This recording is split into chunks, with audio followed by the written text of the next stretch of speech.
मी नारायणाचा भक्त आहे आणि त्याच्या कृपेने माझा वर्ग असले एका क्षणी तुझी खुश होत सर्व काही शांत झाले. नारायणाचा आपला रामायचा नारायणाचा माझ्या मुखांचा शांत होता. या ठिकाणी कसं का याला सुद्धा कारण आहे. असं कोणतं या विश्वामध्ये तू जन्मास फुग्यानं व्याकुळ झाला.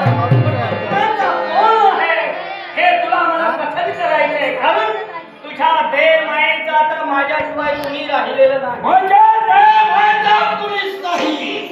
मग मी जन्माला नंतर कसा सांगतो ना. माझी वाट मी तुला दाखवू.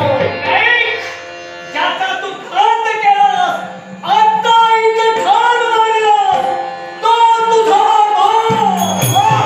मायाच आहे. ज्याचा हात केला तो माझा बाप असो.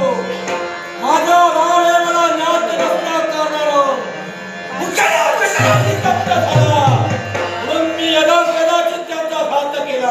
कोण झाला? पण तो तुझा भाऊ. ऐक, आईचं नाव, तुझ्या आईचं नाव वासना. वासना हो, मग माझी माता कुठं आहे? तुझ्या बापानं तिला अग्निकुंडात ढकलून ठाण मारलं. तू पोरका झालास. माझ्या मातेचा घात माझ्या पित्यानं केला. हो, मग त्यात माझ्या पित्याचा घात या पुत्रानं केला. मोकळा झाला. माझी माता पिता संपली. मग मला सगळं विश्व माझा आधारस्तंभ कोण? मला कोण आधार देणार? तुला आधार मिळू शकतो. मी तुझा मार्गदर्शक. याच्या पुढे मी तुझा गुरु बनणार आहे. माझा गुरु माझं नाव जसं नारद आहे तसं विश्वात प्रत्येकाला ओळखण्यासाठी नाव हे साधन असतं. म्हणून बघ, प्रथम मी तुला नाव ठेवतोय. तुझा तो जन्म झालाय तो अनैतिकापासून झालाय. म्हणून अनैतिक असं तू झालं. याचा पुढे पूर्ण विश्व तुला अनैतिक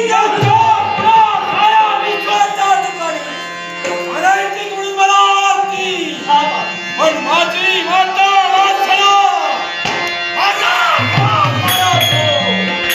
मग या दोन उभयताच्या पासून माझा जन्म झाला. मग मला नैतिक नाव काढ याला कसं? कारण आहे. कोणतं कारण? तुझ्या बापापासून त्याच्या सूर्य युद्धापासून तुझा जन्म झालेला नाही. मग हं? म्हणजे जन्माने कोणतं केलं? परपुरुषाला कवटाळू.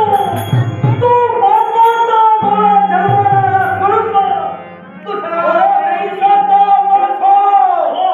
एका कवड्याला या माझ्या बापाच्या पवित्रयापासून माझा जन्म झाला नाही.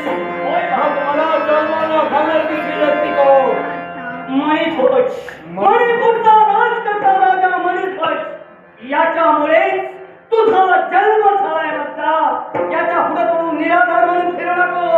आधारासाठी मणिध्वजापर्यंत तुझा हक्क तू मागून घे. देवजी हा? तर का मणिध्वजापासून त्याच्या पवित्रयापासून त्याच्या पुरुषार्थापासून माझा जन्म झाला असेल तर स्वतःचा अधिकार स्वतःचा हक्क